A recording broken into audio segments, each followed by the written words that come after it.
विद्याविलासेन भूतभौतिकसृष्टयः तं नौमि परमात्मानं सच्चिदानंदविग्रहम्। परमात्मा को याद करके केवल अन्वय केवल व्यतिरेक में प्रवेश करो। पृष्ठ 163 नैयायिकों ने 3 प्रकार का अनुमान स्वीकार किया है, वेदांती ने 3 प्रकार का अनुमान स्वीकार नहीं किया है। ठीक है, देखते हैं अभी। तच्च अनुमानम अन्वयी रूपम एकमेव न तो केवल अन्वयी। अनुमान अन्वयी रूप ही है। वैसे यहाँ कि आपको केवल ये समझना है कि वेदांत में क्या है, न्याय में जो चलता है वो वेदांत में नहीं है, वो जानने की आवश्यकता नहीं है। लेकिन ग्रंथ में आया है तो हम कर लेंगे। लेकिन मुख्य केवल आपको ये जानना है कि वेदांत में अन्वय का जो अनुमान है उससे साध्य की सिद्धि होती है, और उस अनुमान को अन्वयी अनुमान कहते हैं, केवल अन्वयी नहीं कहते हैं, और अन्वय व्यतिरेकी भी नहीं कहते हैं, क्योंकि वो अन्वय शब्द से सब हो जाता है और अन्वय वहाँ मुख्य है। तो अगर आपको पहले थोड़ा तर्क संग्रह का थोड़ा अंदाज़ा चाहिए तो तर्क संग्रह में वो 3 प्रकार के लिंग मानते हैं। लिंग मतलब अनुमान, लिंग परामर्श उनका अनुमान है। एक है अन्वय व्यतिरेकी, एक है केवल अन्वयी और एक है केवल व्यतिरेकी। तो अन्वय व्यतिरेकी तो सरल है, यत्र यत्र धूमः तत्र तत्र वह्निः। ठीक है, ये हो गई अन्वयी। और व्यतिरेक है यत्र वह्निर्नास्ति तत्र धूमोपि नास्ति, मतलब यत्र वह्निरभावः यत्र वह्नि अभावः तत्र धूमोपि धूमो अभावः। तो ये हो गया व्यतिरेक। तो जहाँ ये और दोनों का दृष्टांत है, पहले का दृष्टांत है महानस और दूसरे का दृष्टांत है महाहृद। वो कहते हैं महाहृद मतलब बड़ा एक लेक है, हृद मतलब लेक, तालाब जैसा। तो तालाब में धूम नहीं है। क्यों तालाब में धूम नहीं है? हाँ, क्योंकि वहाँ वह्नि नहीं है। तो वह्नि अभाव होने के कारण धूम अभाव है। वो उनके ही अन्वय व्यतिरेकी है। ठीक है, अब वो उनका जो दूसरा है अन्वय मात्र व्याप्तिकम केवल अन्वयी, सरल है, कुछ कठिन नहीं है। अन्वय मात्र व्याप्ति जहाँ होती है, मतलब जहाँ आपको व्यतिरेक व्याप्ति नहीं मिल सकती, उसको कहते हैं केवल अन्वयी। जहाँ व्यतिरेक व्याप्ति नहीं हो सकती, जैसे घटो अभिधेयः, मतलब जो घट है वो अभिधेय है। अभिधेय मतलब उसका नाम हो सकता है, उसका निर्वचन हो सकता है, उसको कहते हैं अभिधेय। मांडुक्य में शब्द आया है घटो अभिधेयः। हेतु क्या दोगे? प्रमेयत्वात्, क्योंकि वो प्रमेय है। ठीक है, तो व्याप्ति क्या होगी यहाँ? यत्र यत्र प्रमेयत्वम तत्र तत्र अभिधेयत्वम। जो जो वस्तु प्रमेय है उन सब का नाम होगा। ठीक है, प्रमेय मतलब ज्ञान का विषय होता है। तो जो जो ज्ञान का विषय हो गया वो सबका नाम है। दृष्टांत पटवत, कोई भी दृष्टांत दे दो।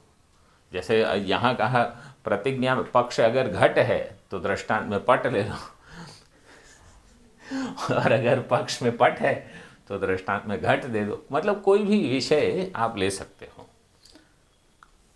ठीक है, तो यहाँ क्या हो गया, प्रमेयत्व और अभिधेयत्व, इनकी व्यतिरेक व्याप्ति आपको नहीं मिलेगी।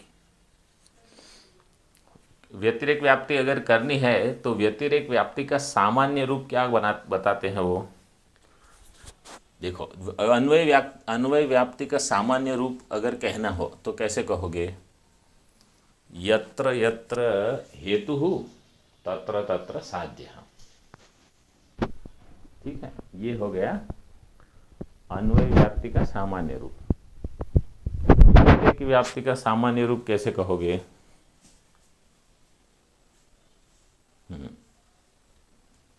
हेतु भाव। हाँ, तो अभी यहाँ इस प्रतिज्ञा में साध्य क्या है, अभिधेयत्व। ठीक है, अभिधेयत्व साध्य है और हेतु है प्रमेयत्व। प्रमेयत्व, प्रमेयत्वात् नहीं, प्रमेयत्व हो गया हेतु। तो अभी आप व्यतिरेकी व्याप्ति में कैसे घटाओगे, यत्र यत्र अभिधेय अभाव। ठीक है, जहाँ जहाँ अभिधेयत्व का अभाव होगा, यत्र यत्र अभिधेयत्व अभाव, तत्र तत्र प्रमेयत्व अभाव। ये अभिदृष्टांत आपको कहाँ मिलेगा ये, हाँ, क्योंकि अभिधेय अभाव अगर है, उसको नाम ही नहीं दिया है, तो आप दृष्टांत कैसे कहोगे। समझ में आ गया ना। तो इसमें यहाँ व्यतिरेक संभव नहीं है, इसलिए इसको क्या कहा हमने, केवल अन्वयी। समझ गए। हाँ, ये आपने पढ़ा होगा ये तर्क संग्रह में। ठीक है, हाँ, तो इसको फिर अब इसको फिर से सुन के इसको नोट कर लोगे तो स्पष्ट हो जाएगा। मतलब ऐसी न्याय के ग्रंथों में ऐसी सब चीज़ आपको मिलेगी जो आपकी बुद्धि को तीक्ष्ण बना के रखेगी, छोड़ेगी नहीं ऐसे। अच्छा, अभी केवल व्यतिरेकी, मतलब जहाँ अन्वय संभव नहीं है, ऐसा भी है उनके पास, उनका दृष्टांत है। देखो वो क्या कहते हैं, पृथ्वी, ये उनका ये दृष्टांत दिया है, ये दोनों दृष्टांत इसमें मिल जाएंगे। हाँ, बाद में वेदांत परिभाषा में ही है दिए हैं, लेकिन ये तर्क संग्रह वाले अधिक इसका प्रयोग करते हैं। पृथ्वी तरेभ्यः विद्यते, पृथ्वी इतरेभ्यः विद्यते गंधवत्वात्।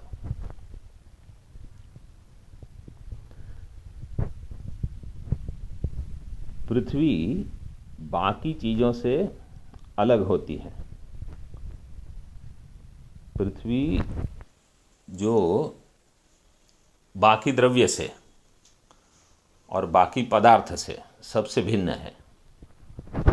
ठीक है, इनके द्रव्य कितने हैं, इनके पदार्थ कितने हैं, 7 पदार्थ हैं। हाँ, क्या क्या है, द्रव्य, गुण, कर्म, सामान्य, विशेष, समवाय, अभाव। ठीक है, ये 7 हो गए, द्रव्य, गुण, कर्म, सामान्य, विशेष, समवाय, अभाव। और द्रव्य कितने मानते हैं ये, 9 द्रव्य मानते हैं, 9 द्रव्य। उसमें पृथ्वी एक है, बाकी जल, अग्नि, वायु, आकाश, काल, दिक्, मन, आत्मा, ये हो गए। ठीक है, तो इसमें पृथ्वी से जो अलग है, इतर, उसको कहते हैं पृथ्वी इतरेभ्यो भिद्यते, पृथ्वी अलग से भिन्न है। तो पृथ्वी का भेद अलग कैसे पता चलेगा, तो कहा कि गंधवत्वात्, पृथ्वी इतर, तो इसमें पक्ष हो गया पृथ्वी, और इतरेभ्यो विद्यते, ये हो गया आपका साध्य, गंधवत्वाद ये हो गया हेतु। तो अगर आपको कहना है कि इसकी व्यतिरेकी, तो व्यतिरेक व्याप्ति क्या होगी? यद इतरेभ्यो न भिद्यते न तद गंधवत। जो इतर से भिन्न नहीं है वो गंध वाला भी नहीं है। न तद गंधवत यथा जलम, जैसे जल, क्योंकि जल में गंध गुण नहीं है। अच्छा, अभी ये पृथ्वी जो है उसमें गंध का अभाव नहीं है, ये ज्ञान हो गया। मतलब पृथ्वी में गंध का भाव है, अभाव नहीं है। अब इसके लिए आप कहो कि एक इसमें अन्वयी व्याप्ति बता दो। तो अन्वयी व्याप्ति क्या होगी कि पृथ्वी से जो अलग वस्तु है वहाँ आपको गंध नहीं मिलनी चाहिए। यदि इतरेभ्यो न भिद्यते न तद गंधवत, ये व्यतिरेक व्याप्ति है। तो पृथ्वी में गंध है, इसका दृष्टांत आपको कहाँ से मिलेगा? मतलब ये तो आप देखो, आप ये नहीं कह सकते कि पुष्प में सुगंध है, इधर सुगंध है, उधर सुगंध है। क्यों? क्योंकि वो तो सब आपका साध्य है अभी, मतलब वो तो सिद्ध करना है ना। पर्वत में वन्नी है, वो तो अभी आपने सिद्ध नहीं किया है। तो और कहीं से आपको दृष्टांत लाना पड़ेगा, और कहीं आपको अन्वयी दृष्टांत नहीं मिलेगा, और कहीं आपको केवल व्यतिरेकी दृष्टांत ही मिलेगा। क्योंकि जहाँ जहाँ गंध है वो तो पृथ्वी है ही। तो यहाँ आपको अन्वय दृष्टांत नहीं मिल रहा है, इसलिए इसको कहा केवल व्यतिरेकी व्याप्ति।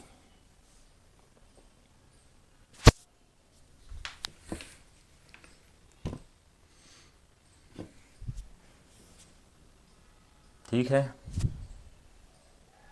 तो जहाँ पृथ्वी के इतर भेद नहीं है वहाँ गंध भी नहीं है, क्योंकि वो गंध में ही रहती है।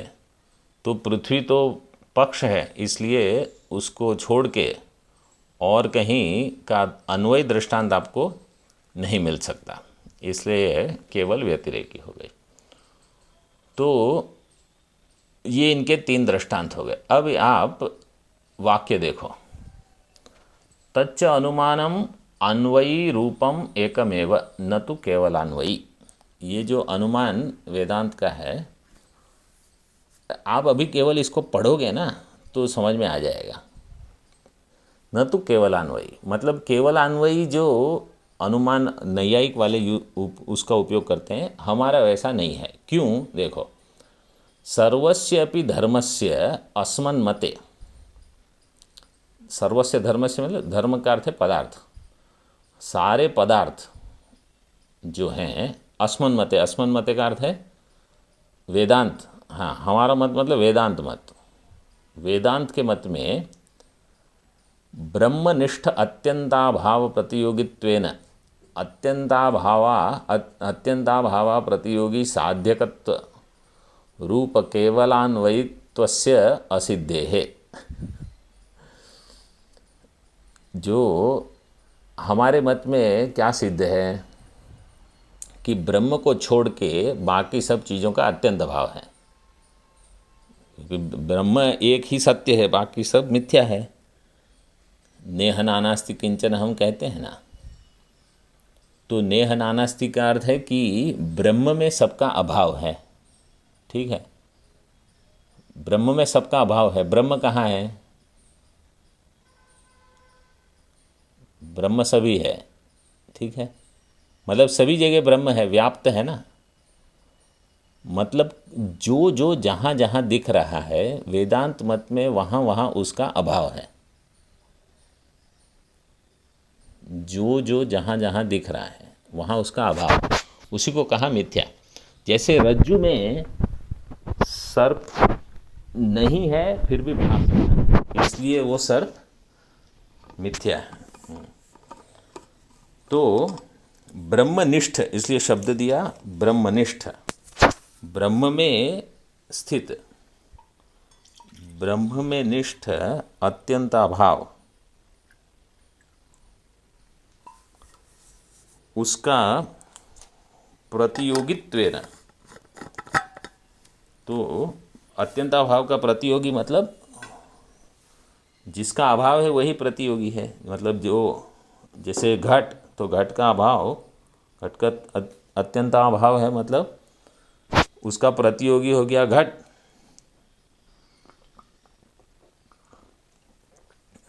तो ब्रह्म में घट का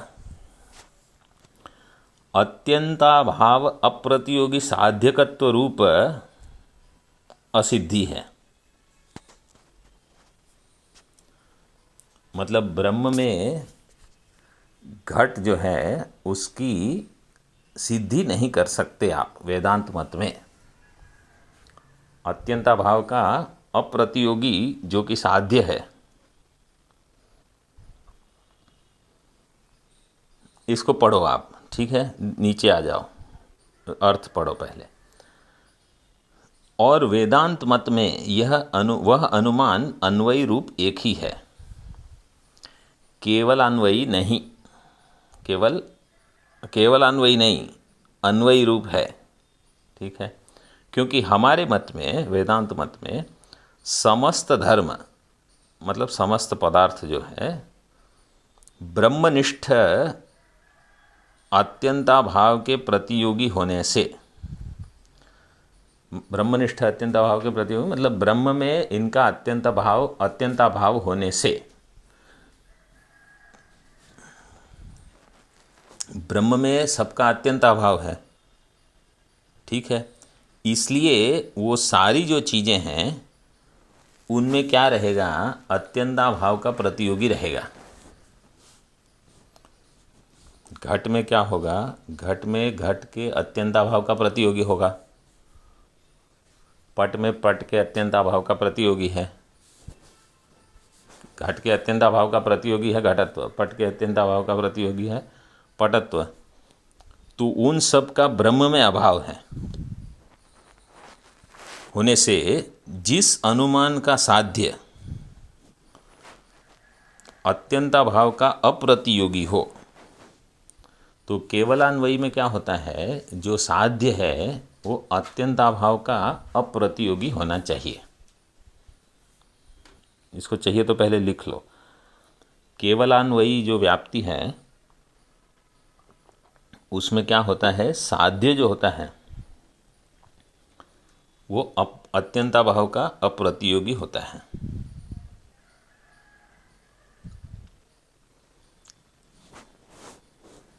जैसे वो जो हमारा दृष्टांत था, घटः अभिधेयः प्रमेयत्वात्, ठीक है। तो वहाँ जो अभिधेयत्व है, क्योंकि प्रमेयत्व है, तो वो अत्यंताभाव का अप्रतियोगी है।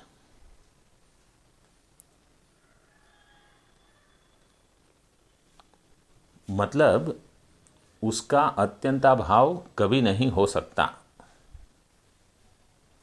अत्यंताभाव का अप्रतियोगी मतलब उनके मत में, नैयायी के मत में प्रमेय का अभाव कभी नहीं होगा। और वेदांत के मत में क्या होगा, उनके मत में क्या होगा, अभिधेय का अभाव नहीं होगा, मतलब प्रमेय का अभाव नहीं होगा, ठीक है। वेदांत मत में हमने कह दिया कि प्रमेय नाम की कोई वस्तु नहीं है, क्योंकि केवल ब्रह्म है और ब्रह्म अप्रमेय है और इसलिए वो अनभिधेय है। हम कहते हैं ना कि वो क्या मांडुक्य में क्या कहते हैं हम, अलक्षणम,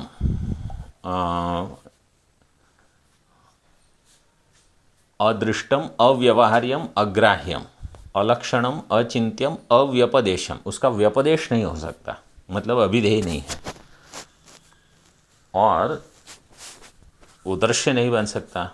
तो दृष्टा है तो दृश्य नहीं बन सकता, तो प्रमेय नहीं है। तो इसलिए वहाँ अत्यंताभाव का अप्रतियोगी जो है, जो कि केवलान्वयी के लिए आवश्यक है, वो असिद्ध है। इसलिए ब्रह्मनिष्ठ अत्यंताभाव के प्रतियोगी होने से समस्त धर्म, जिस अनुमान का साध्य अत्यंताभाव का प्रतियोगी हो, ऐसे केवलान्वयी की सिद्धि नहीं हो सकती, वो असिद्धि है। अब आगे पढ़ो और थोड़ा स्पष्ट होगा। नैयायिक केवलान्वयी, केवल व्यतिरेकी और अन्वय व्यतिरेकी भेद से 3 प्रकार का लिंग मानते हैं, किंतु वेदांत सिद्धांत में अन्वयी रूप एक ही लिंग का स्वीकार किया गया है। अन्वयी रूप का अर्थ है अन्वय मुख व्याप्ति ज्ञान रूप। अन्वयी का अर्थ है कि अन्वयी मुख, मुख में मुख्य, अन्वयी उसका मुख है, उसी से, उस व्याप्ति से ज्ञान होगा। शंका करते हैं, नैयायिकों के बताए हुए लिंग के 3 भेद लोक में प्रसिद्ध है, तब आप एक ही प्रकार का अनुमान कैसे स्वीकार करते हो? बोले, नैयायिकों के पहले भेद का निराकरण न तो केवलान्वयी ग्रंथ से किया है। नैयायिकों के कथनानुसार केवलान्वयी लिंग हमें मान्य नहीं है, हम तो अन्वयी रूप एक ही लिंग मानते हैं, क्योंकि उनके स्वीकृत केवलान्वयी लिंग का साध्य अत्यंताभाव का अप्रतियोगी होता है। उनके स्वीकृत जो केवलान्वयी लिंग का साध्य है, उनका लिंग क्या था? लिंग मतलब हेतु। उनका हेतु था प्रमेय और साध्य था अभिधेय। ठीक है ना, याद है? हाँ, साध्य अत्यंताभाव का अप्रतियोगी होता है, अर्थात केवलान्वयी लिंग का साध्य कभी भी अत्यंताभाव का प्रतियोगी नहीं हुआ करता।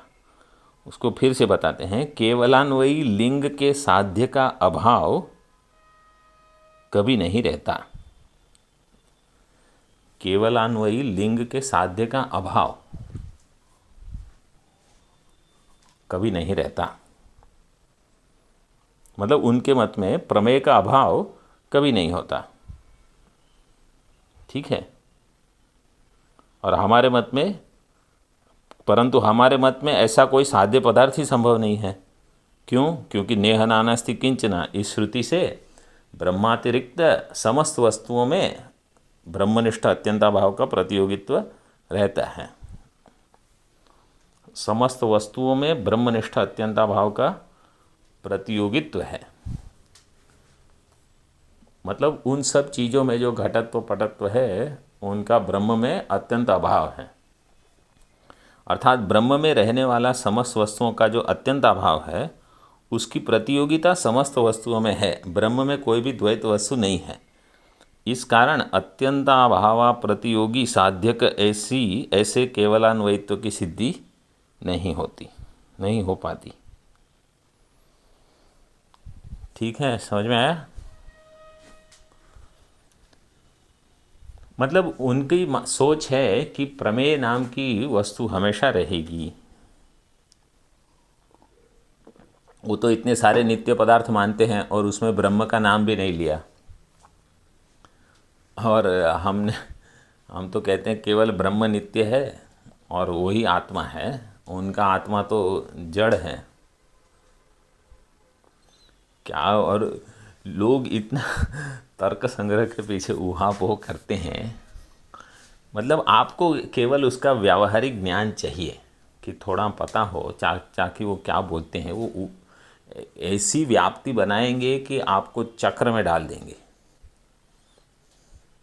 वाक्य इतने बड़े बड़े होते हैं उनके, तो पाठ में तो आपको लगता है कि अरे आपको कुछ समझ में आ रहा है, नहीं आ रहा है। लेकिन मैं कहता हूँ ब्रह्मनिष्ठ बनने के लिए ये सारी बहुत चीज़ों की अब धीरे धीरे हमको समझ में आ रहा है। लेकिन अगर आपको बृहद प्रस्थान पढ़ना है तो आपको बहुत अच्छे से ये पढ़ना होगा, हाँ, नहीं तो बृहद प्रस्थान समझ में नहीं आएगा। और दूसरी भी जो टीकाएँ वगैरह है सब पढ़ने के लिए आपको ये इनकी भाषा और ये क्या कहना चाहते हैं वो समझ में आना, यही ग्रंथ देखो, नहीं तो यही ग्रंथ समझ में नहीं आएगा। अच्छा, दूसरा देखो, इस प्रकार नैयायिक अभिमत तीनों लिंगों में केवलान्वयी रूप पहले भेद का निराकरण कर केवल व्यतिरेकी रूप दूसरे भेद का निराकरण करते हैं। अब कहते हैं कि केवल व्यतिरेकी भी नहीं चाहिए हमको, न अपि अनुमानस्य व्यतिरेकी रूपत्वम। क्यों? बोले साध्य अभावे साधन अभाव निरूपित व्याप्ति ज्ञानस्य साधनेन साध्य अनुमितावनुपयोगात्। साध्य अभाव में, साध्य अभाव मतलब यहाँ अभाव महत्व हो गया। देखो व्यतिरेकी व्याप्ति में क्या होता है, वन्य अभाव, धूम अभाव, वैसे है ना। और नहीं तो ये पृथ्वी गंध वाला जो दृष्टांत है। तो साध्य के अभाव से साधन अभाव निरूपित, निरूपित मतलब ज्ञापित, साधना अभाव ज्ञापित, उस किसका जो ज्ञान है उस व्याप्ति ज्ञानस्य साधनेन, तद व्याप्ति ज्ञानस्य साधनेन साध्य अनुमितौ अनुपयोगात्। हम कहते हैं कि साध्य की अनुमिति में, साध्य अनुमितौ अनुपयोगात्, उसका वहाँ उपयोग नहीं होता। व्याप्ति ज्ञानस्य साधनेन साध्य अनुमितौ अनुपयोगात्। साध्य अभावे साधन अभाव निरूपित, साध्य के अभाव में साधन के अभाव से जो निरूपित व्याप्ति ज्ञान है, तो उससे, उस साधन से, मतलब साधन अभाव को साधन मानकर साध्य अभाव के लिए साध्य की अनुमिति, उसका हमको कोई उपयोग नहीं है। क्यों? देखो यहाँ कहते हैं कथम तर्हि धूमादौ अन्वय व्याप्तिम अविदुषोपि व्यतिरेक व्याप्ति ज्ञानाद अनुमिति ही। पूर्व पक्ष कहता है कि फिर धूम के अन्वय व्याप्ति से अविदुष को भी व्यतिरेक व्याप्ति का ज्ञान हो सकता है। व्यतिरेक व्याप्ति का ज्ञान होता है। किसको? वो कहते हैं धूमादौ अन्वय व्याप्तिम अविदुषोपि। वेदांत का क्या कहना है? देखो वेदांत कहता है वो अर्थापत्ति प्रमाण है, वो व्यतिरेक व्याप्ति नहीं है। अर्थापत्ति प्रमाणात इति वक्ष्यामः। तो जब वो अर्थापत्ति प्रमाण में हम आएंगे, वो कहते हैं हम आपको तब बता देंगे। वो तो हो गया ना। देखो उन्होंने अर्थापत्ति माना नहीं, नैयायिकों ने, उसके बदले उन्होंने क्या कर दिया, व्यतिरेक व्याप्ति मानते हैं वो, और वो कहते हैं उससे सिद्ध हो गया। और हम कहते हैं उसकी ज़रूरत नहीं है, अर्थापत्ति प्रमाण अलग है वो। देखो अभी इसका अर्थ, केवल व्यतिरेकी अनुमान भी नहीं हो सकता। अनुमान में केवल व्यतिरेकी रूपता भी नहीं, क्योंकि साध्य के अभाव में साधन अभाव निरूपित व्याप्ति ज्ञान का साधन के द्वारा साध्य की अनुमिति कर्तव्य होने पर कोई उपयोग नहीं है। साध्य के अभाव में, साध्य का अभाव मतलब जहाँ वन्य का अभाव है तो वहाँ धूम का भी अभाव। यत्र ते वन्य अभाव तत्र तत्र धूम अभाव। ठीक है। साध्य के अभाव में साधन अभाव निरूपित व्याप्ति ज्ञान, ये जो व्याप्ति ज्ञान है इसका साधन के द्वारा साध्य की अनुमिति करने में कोई उपयोग नहीं है।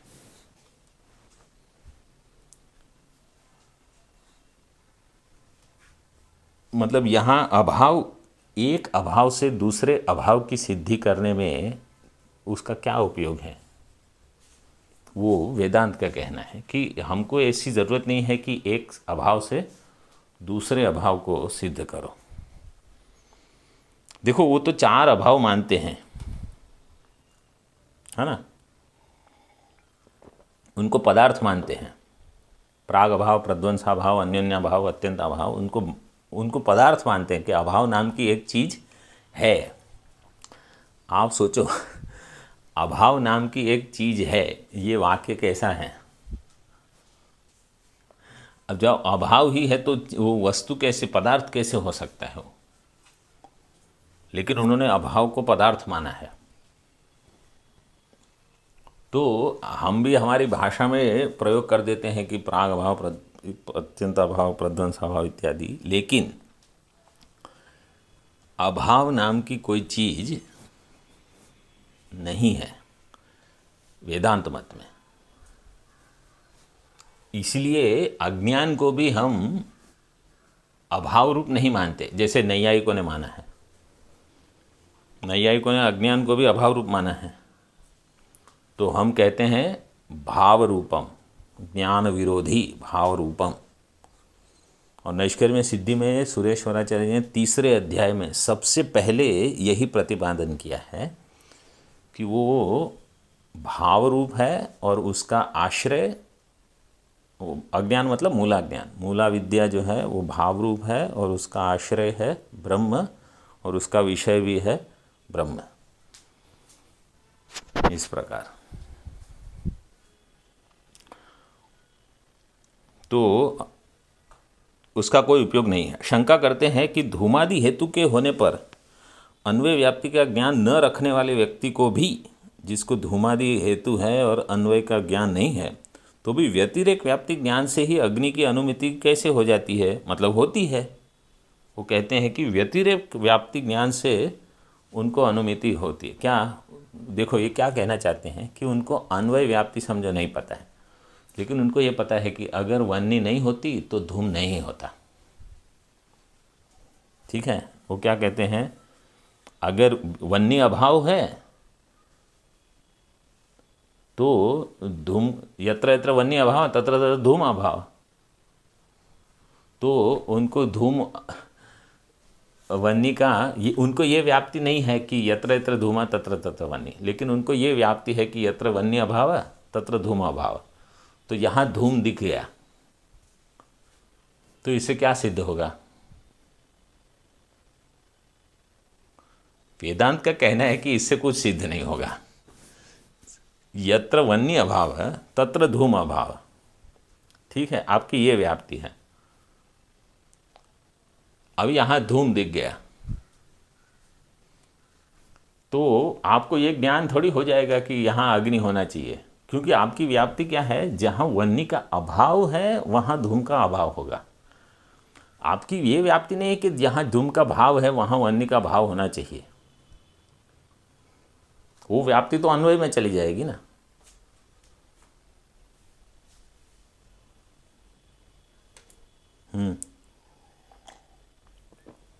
नहीं, ऐसा ज़रूरी नहीं है। ये जो दृष्टांत है धूमवन्नी का, इसमें तो दोनों व्याप्तियां मिल सकती है ना, इसलिए वो तो अन्वय व्यतिरेक में, वो केवल व्यतिरेक में वो हम दृष्टांत नहीं लेते। ये तो यहाँ पूर्व पक्ष ने इसने कहा है, लेकिन वहाँ केवल व्यतिरेकी का दृष्टांत क्या है? पृथ्वी इतरेभ्य विद्यते गंधवत्वात्। ठीक है, तो वहाँ केवल व्यतिरेक है। तो इसलिए यहाँ देखो, हम कहते हैं, हमारा उत्तर क्या है कि वो अनुमिति अर्थापत्ति प्रमाण से होती है। वहाँ अर्थापत्ति लग रही है, वहाँ ये अनुमान प्रमाण, व्यतिरेक अनुमान प्रमाण नहीं लग रहा है। ये हमारा कहना है। तो कहा कि वो हम आगे बताएंगे। तो अभी तो उसको थोड़ा पीछे कर दिया है। अभी विवरण करते हैं, सरल है विवरण। व्यतिरेक व्याप्ति ज्ञान से उत्पन्न होने वाली अनुमिति का कारणत्व ही व्यतिरेकत्व है। व्यतिरेक व्याप्ति ज्ञान से उत्पन्न होने वाली अनुमिति का कारणत्व ही व्यतिरेकत्व है।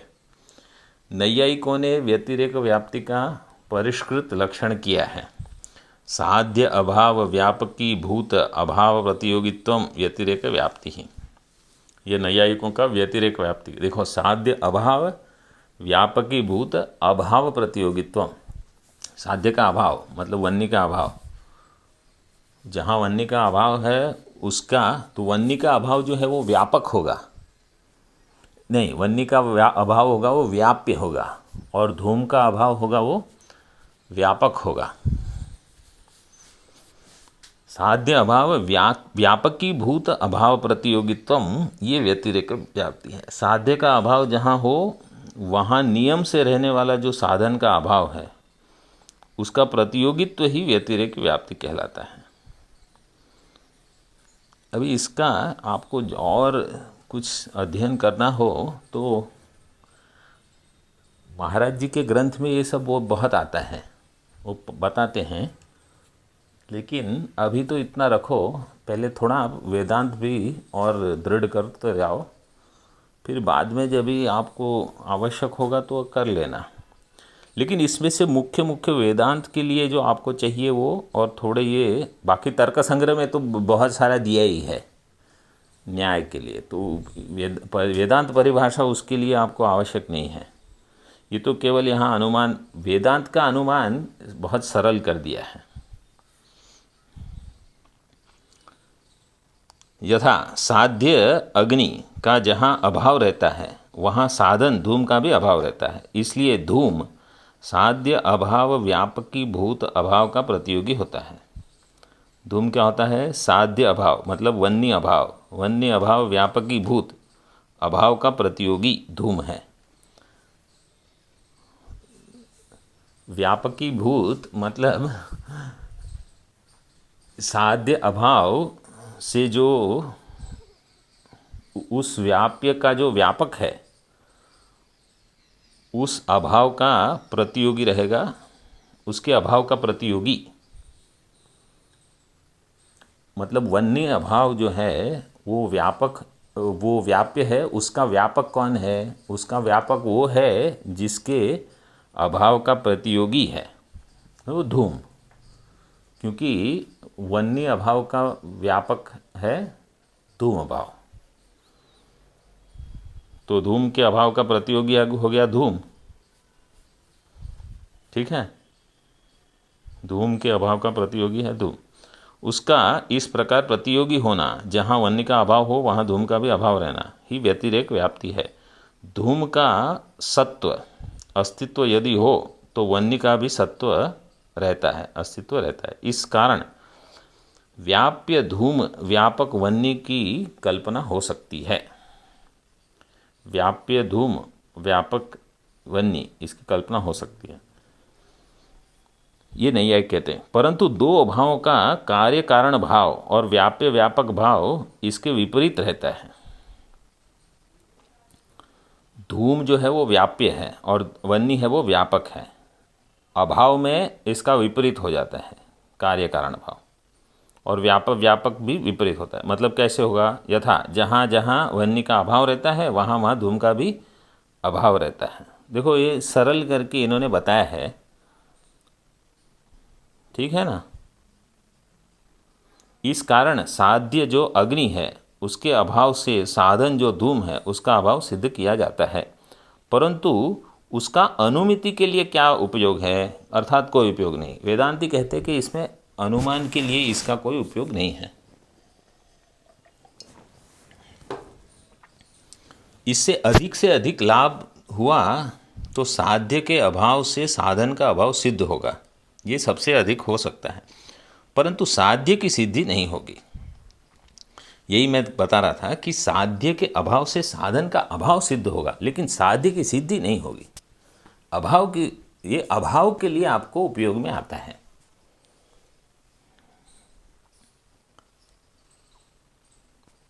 क्योंकि साधन से साध्य का अनुमान किया जाता है, ये प्रसिद्ध है। साधन से साध्य का अनुमान किया जाता है और उस अनुमिति में साध्य साधन का व्याप्ति ज्ञान उपयुक्त है, परंतु साध्य भाव और साधन भाव के व्याप्ति ज्ञान का अनुमिति में कोई उपयोग नहीं है। अभी वही दृष्टांत देखो, पृथ्वी इतर अन्य से भिन्न है गंध के कारण, गंधत्व के कारण, मतलब गंधवत्वात्। जो इतर से भिन्न नहीं रहता वह गंधवत भी नहीं रहता, जैसे जल आदि इत्यादि। केवल व्यतिरेक की लिंग के उदाहरण नैयायिकों ने दिए हैं, परंतु वास्तव में ये सब उदाहरण अर्थापत्ति प्रमाण के उदाहरण हैं, क्योंकि गंधत्व इतर भेद का उपादक है।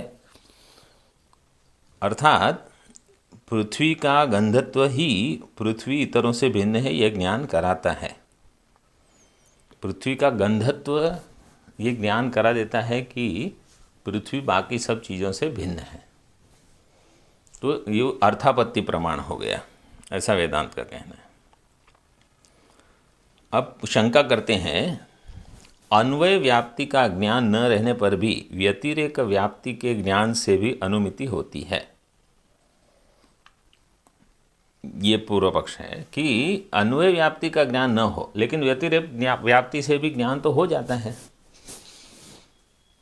अर्थात जहाँ धूम रहता है वहाँ अग्नि होता है इत्याकारक अन्वय व्याप्ति का जिसे ज्ञान नहीं है, ऐसी व्यक्ति को भी जहाँ अग्नि नहीं है वहाँ धूम भी नहीं है इत्याकारक व्यतिरेक व्याप्ति ज्ञान से भी अनुमिति हो सकती है।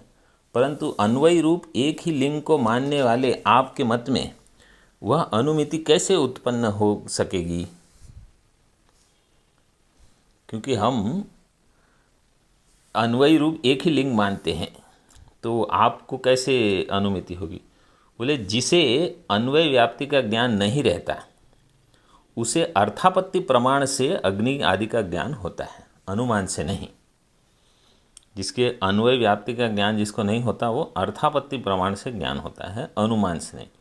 इस कारण आपकी उपयुक्त शंका ठीक नहीं है। अर्थापत्ति प्रमाण की आवश्यकता को हम आगे बताएंगे। आपके व्यतिरेक अनुमान का अर्थापत्ति प्रमाण में अंतर्भाव हो सकता है, इसलिए व्यतिरेक अनुमान पृथकतया मानने की कोई आवश्यकता नहीं है। तो हो गया काम।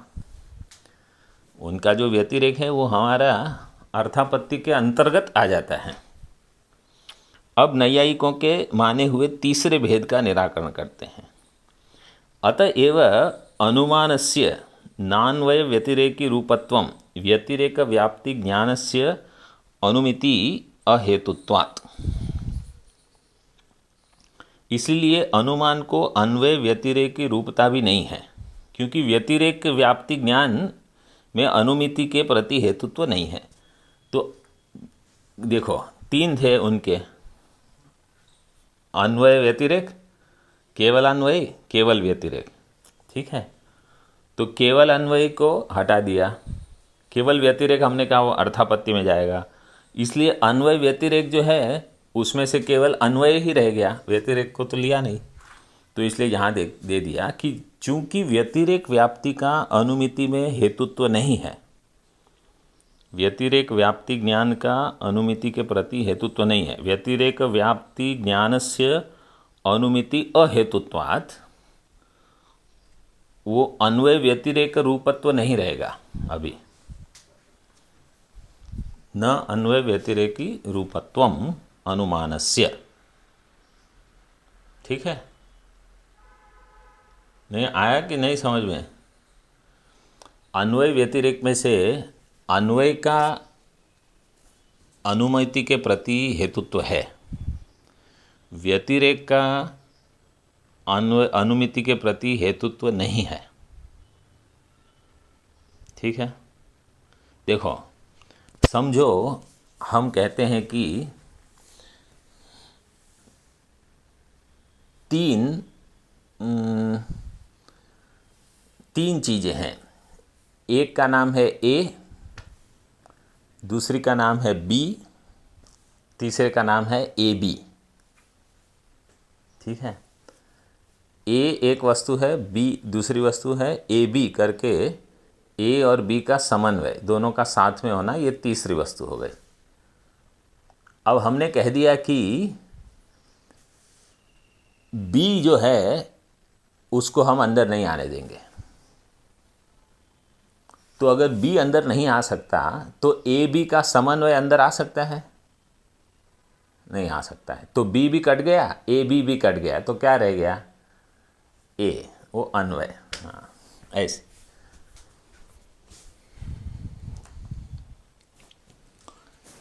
एक्चुअली बी के बदले वी लिख दो, वो बवयो हो अभेद, ऐसा सूत्र है ना। यहाँ तो वेदांत और वेदांत एक ही है।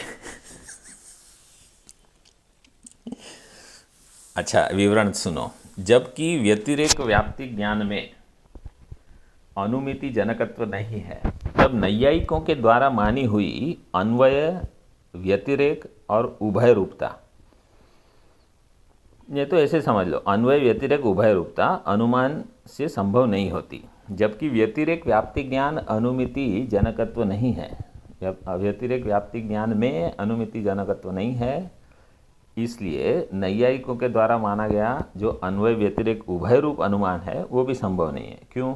क्योंकि अन्वय रूप और व्यतिरेक रूप दोनों में से एक अन्वय व्याप्ति ज्ञान से ही अनुमिति हो सकती है, तो व्यतिरेक व्याप्ति ज्ञान को अनुमिति के प्रति हेतु मानना व्यर्थ है।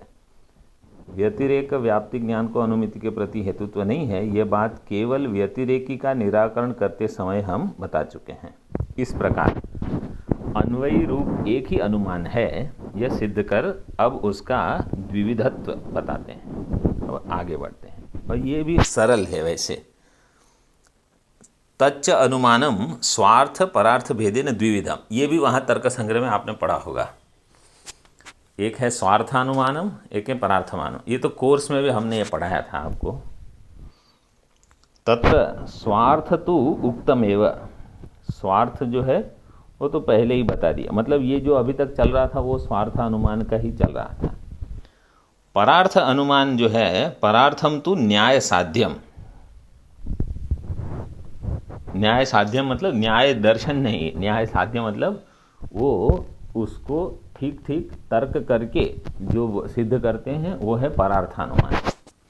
स्वार्थ का अर्थ क्या है? स्वार्थानुमान का अर्थ क्या है कि जो मुझे अपने आप के लिए जब व्याप्ति चाहिए तो उसको कहते हैं स्वार्थानुमान। परार्थानुमान मतलब मुझे किसी और को अनुमान कराना है, तो उसको अगर उसकी बुद्धि में कुछ बिठाना है तो जो प्रक्रिया में उपयोग करता हूँ उसको कहते हैं परार्थानुमान। तो उसके लिए आपको प्रक्रिया चाहिए, न्याय साध्यम कहा उसको। न्यायो नाम अवयव समुदाय। न्याय का अर्थ यहाँ है अवयवों का समुदाय। अवयव का मतलब नैयायिकों ने 5 अवयव माने, प्रतिज्ञा, हेतु, दृष्टांत, उपनय, निगमन। ठीक है, देखो यहाँ कहते हैं अवयवाः अवयवाश्च त्रय एव प्रसिद्धाः। वेदांत मत में वेदांत क्या कहता है? 3 अवयव बस है। त्रय एव प्रसिद्धाः, प्रतिज्ञा, हेतु, उदाहरण रूपाः। या तो पहले 3 लो या तो अंतिम 3 लो। अंतिम 3 क्या है? उदाहरण, उपनय, निगमन रूपा। तो 3 अवयव से काम चल जाएगा।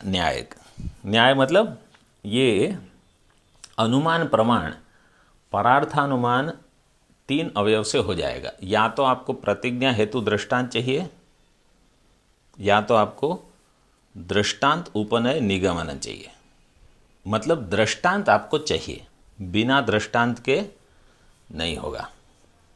आपको दृष्टांत देना पड़ेगा कि ये व्याप्ति कहाँ मिली आपको। न तो 5 अवयव रूपा, 5 अवयव की जरूरत नहीं है, वो 5 मानते हैं न्याय वाले।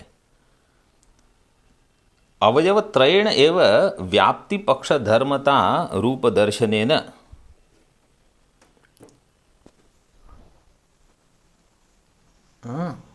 दर्शन संभव। अवयव त्रयेण एव व्याप्ति पक्ष धर्मता रूप दर्शन संभवेन अधिक अवयव द्वयस्य व्यर्थत्वात्। 3 अवयव से व्याप्ति हो जाने के कारण और जो 2 अवयव हैं वो व्यर्थ हैं, उसकी ज़रूरत नहीं है। तो इसमें एक श्लोक आता है,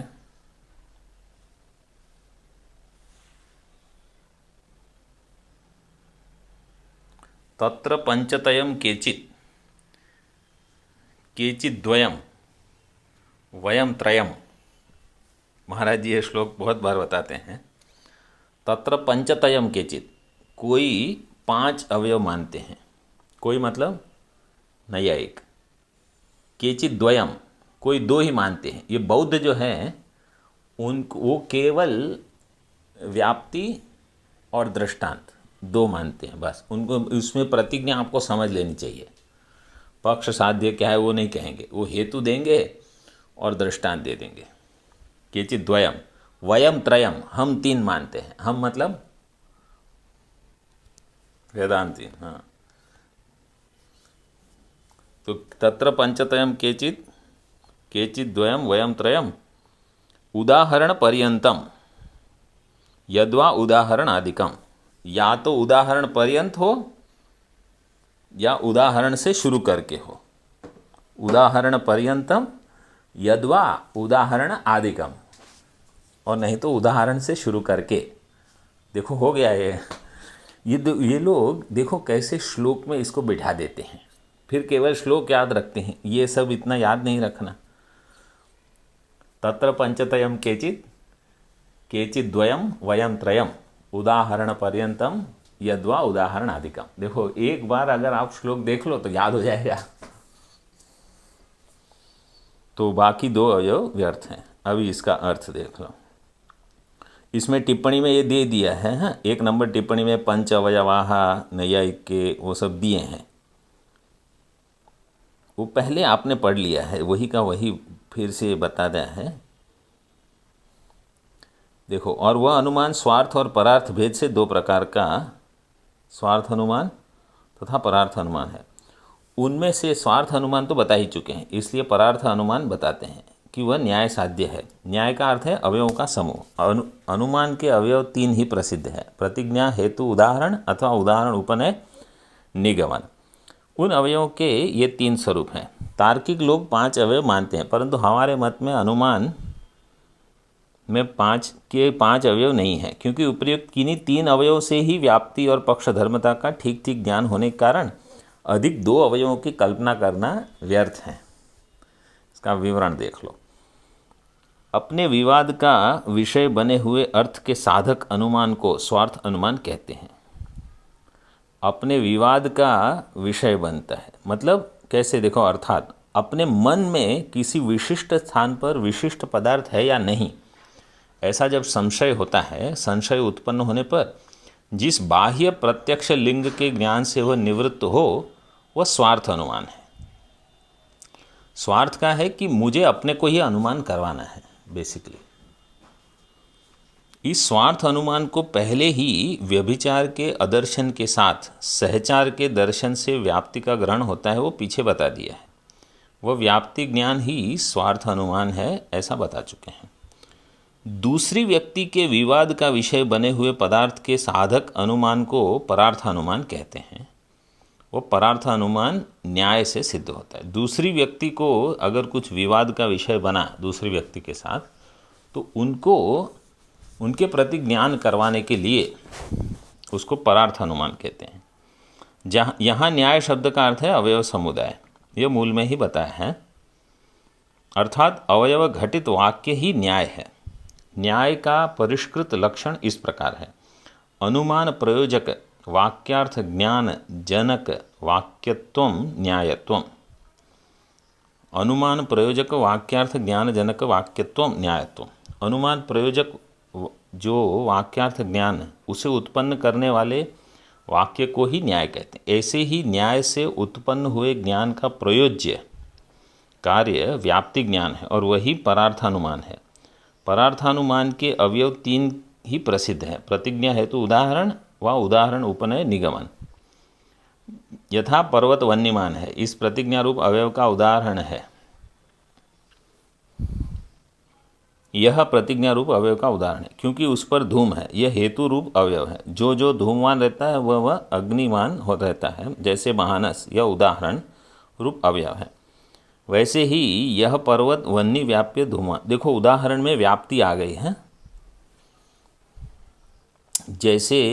वैसे ही यह पर्वत वन्य व्याप्य धूमवान है, यह उपनय रूप अवयव है, इसलिए वह अग्निमान है, यह निगमन रूप अवयव है।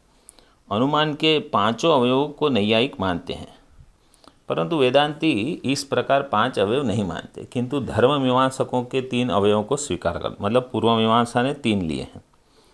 क्योंकि तीन अवयव समुदाय से ही व्याप्ति और पक्षधर्मता, व्याप्ति विशिष्ट हेतु का पक्ष में रहना, पक्ष पर रहना, ये ज्ञान यदि होता है तो अधिक दो अवयवों को मानना व्यर्थ है। मीमांसकों के द्वारा स्वीकृत किए गए पूर्वोक्त दो पक्षों में से पहले पक्ष में उपनय और निगमन का कार्य हेतु और प्रतिज्ञा के द्वारा हो सकता है। दूसरे पक्ष में हेतु और प्रतिज्ञा का कार्य उपनय और निगमन से हो सकता है।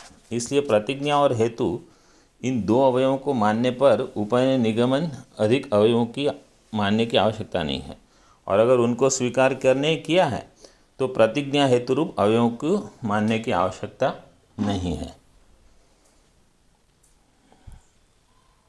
अनुमिति ज्ञान के उपयुक्त ज्ञान को पैदा करना ही सब अवयवों का कार्य है। ये सभी अवयवों का कार्य क्या है कि अनुमिति ज्ञान के उपयुक्त ज्ञान को पैदा करना। अब इस प्रकार अनुमान का निरूपण करके अभी इसमें ब्रह्म के बारे में जो है उसको बताते हैं। अभी इसको हम आगे देखेंगे। ओम पूर्णमदः पूर्णमिदं पूर्णात् पूर्णमुदच्यते पूर्णस्य पूर्णमादाय पूर्णमेवावशिष्यते। ओम शांति शांति शांतिः। शंकरं शंकराचार्यं केशवं बादरायणं सूत्रभाष्यकृतौ वन्दे भगवन्तौ पुनः पुनः। ईश्वरो गुरुरात्मेति मूर्तिभेदविभागिने व्योमवद्व्याप्तदेहाय दक्षिणामूर्तये नमः। ओम शांति शांति शांति। ओम।